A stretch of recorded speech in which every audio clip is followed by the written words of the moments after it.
Commercial ప్లాట్స్‌కొచ్చేసరికి market down అయిందనుకున్నాం గదా!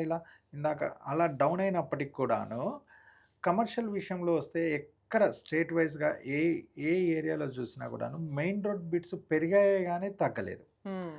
ఇది అవును. మధ్య తరగతి వాళ్ళకి కలిసొస్తున్న మెయిన్ పాయింట్. రెండో పాయింట్ ఏంటంటే ఇవాళ బిట్ అమ్ముకోవాలి. ఇంట్లో పిల్లల చదువులకనో, లేదా పెళ్ళిళ్ళకనో, లేదా హాస్పిటల్‌కనో, లేదా ఎనీ రీజన్‌తో ఒకప్పుడు కొనుక్కున్న రెసిడెన్షియల్ ప్లాట్ ఇవాళ అమ్ముకోవాలి అనుకుంటే, హ్మ్. ఇవాళ మార్కెట్‌లో ఉన్న సిట్యుయేషన్ ప్రకారం చూస్తే అంత స్పీడ్‌గా సేల్ అవ్వట్లేదు. వాస్తవం.